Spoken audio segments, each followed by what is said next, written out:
Welcome student, मैं हूं विकास जटिया। आज मैं आपको कक्षा 10वीं अध्याय 2 प्रश्नवाली 2.2 प्रश्न क्रमांक 1 के तीसरा, चौथा और पांचवा क्वेश्चन सिखाऊंगा।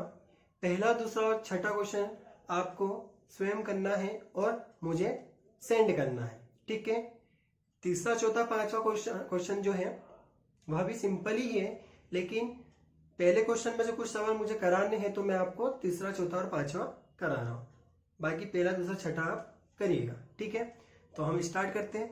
जैसे कि मैंने आपको सारी चीज बेसिक में मैं बता चुका हूं कि शून्यांक कैसे याद करेंगे। शून्यांक याद करने के बाद में शून्यांक और गुणांकों का संबंध हम कैसे याद करेंगे, इस टाइप की मैंने आपको दो चीजें सिखाई है। एक तो बहुपद के शून्यांक, बहुपद के शून्यांक के लिए रेखिक बहुपद, द्विघात बहुपद और त्रिघात बहुपद। उसके बाद में बहुपद के शून्यांक के लिए उसमें के गुणांकों में संबंध के लिए मैंने आपको रेखिक बहुपद, द्विघात बहुपद और त्रिघात बहुपद के बारे में मैंने आपको जानकारी दी है। सवाल हमारे पास में द्विघात बहुपद में है जो कि हम करेंगे, ठीक है।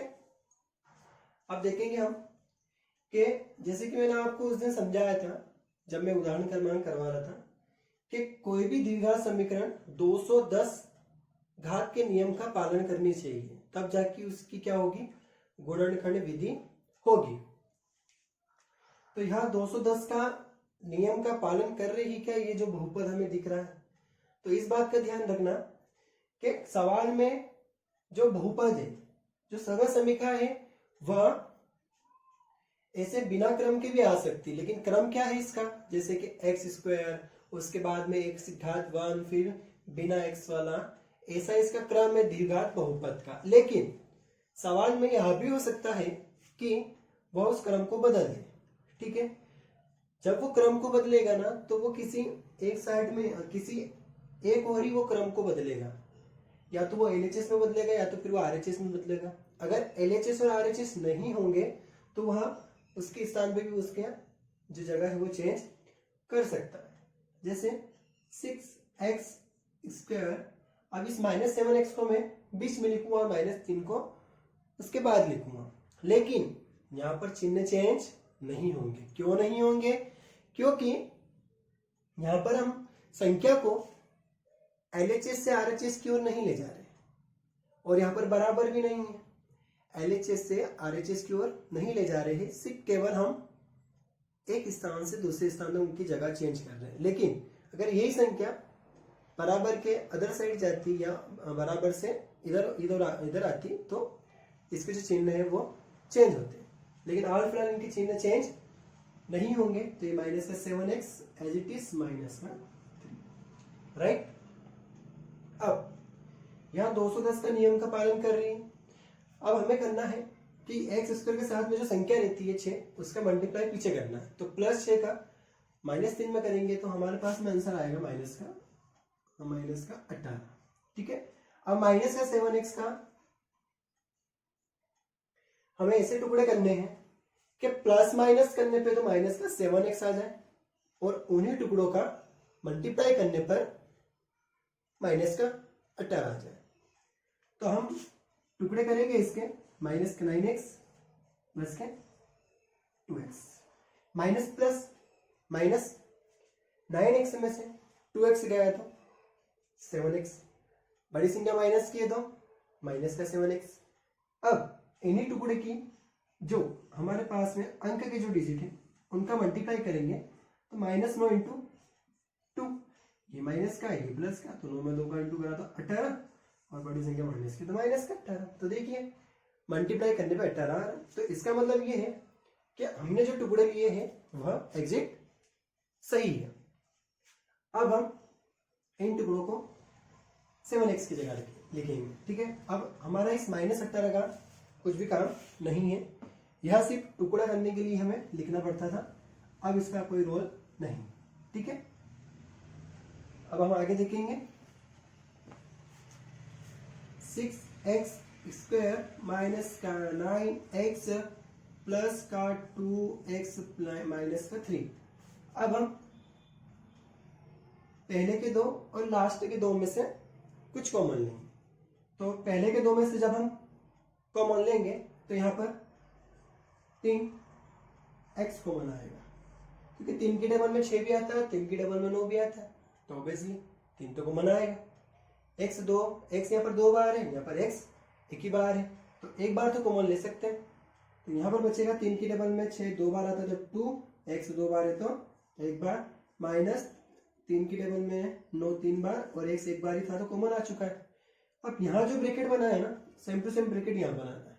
तो इन दोनों में से ऐसी संख्या कॉमन लेनी है कि डिजिट भी सेम आ जाए और डिजिट के साथ में जो चिन्ह है वह भी सेम आ जाए। अब तो हम प्लस का 1 कॉमन ले सकते हैं, क्योंकि चिन्ह भी हमें चेंज नहीं करना है इसमें। तो 2x माइनस का 3 इसमें से और इसमें से कॉमन लीजिए। क्या कॉमन दिख रहा है? 2x माइनस का 3 कॉमन दिख रहा है, तो 2x माइनस का 3, तो यहां बचेगा 3x प्लस का 1। ठीक है, अब हम लिखेंगे, इसलिए यहां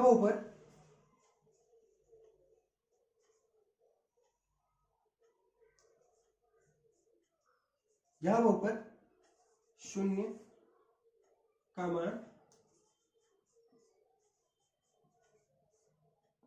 0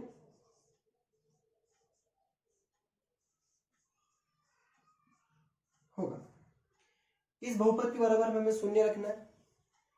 इस बहुपद के जो दो गुणनखंड आए वो यह है, तो हम इस बहुपद के बराबर में 0 भी रख सकते हैं, लेकिन हमें मान यहां से निकालना है तो हम यहां पर ही इसके बराबर में 0 रखेंगे। 2x माइनस का 3,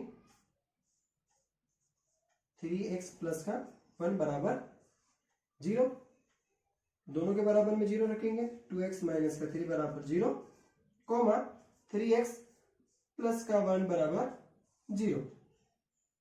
x की वैल्यू याद करनी है, माइनस का 3 0 किधर गया तो प्लस का 3, x की वैल्यू याद करनी है तो 3/2, पहला जो शून्यांक है 3/2।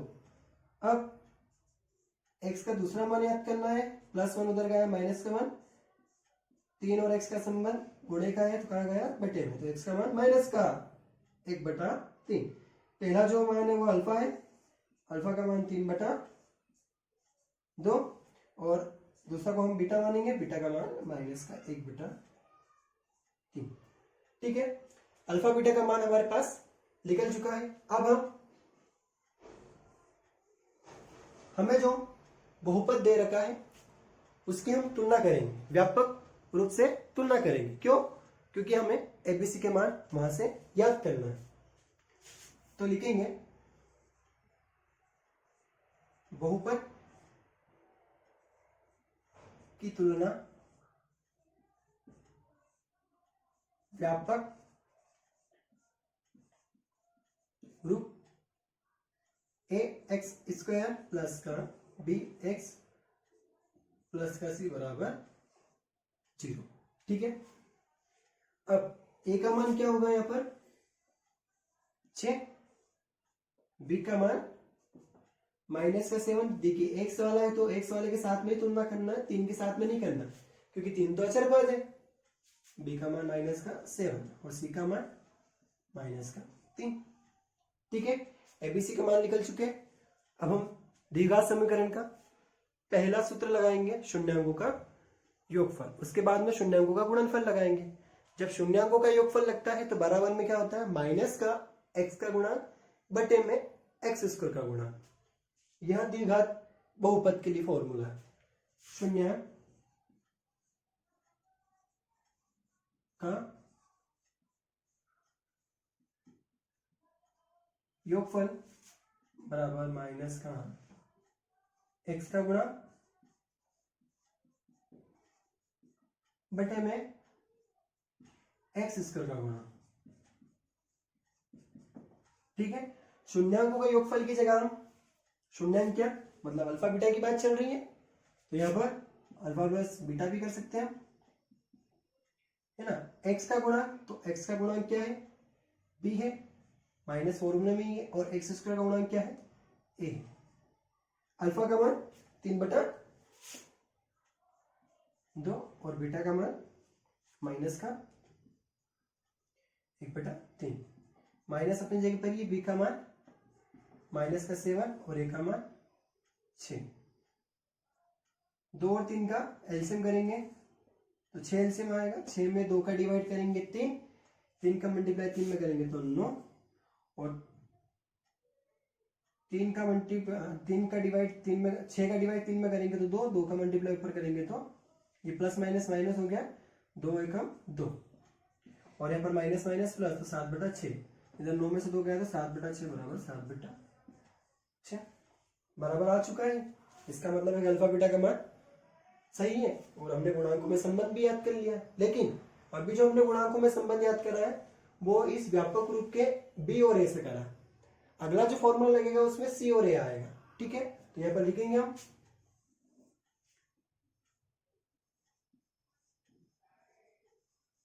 शून्यांक का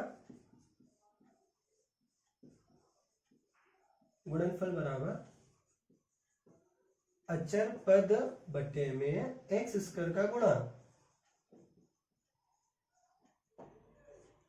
ठीक है, शून्यांकों के गुणनफल को हम अल्फा बीटा भी लिख सकते हैं और अचर पद क्या है व्यापक रूप में सी और एक्स स्क्वायर का गुणांक मतलब ए। अल्फा का मान 3/2, बीटा का मान माइनस का 1/3 तो 3/2 गुणित माइनस का 1/3 और सी का मान माइनस का 3 और बटे में क्या है ए का मान 6।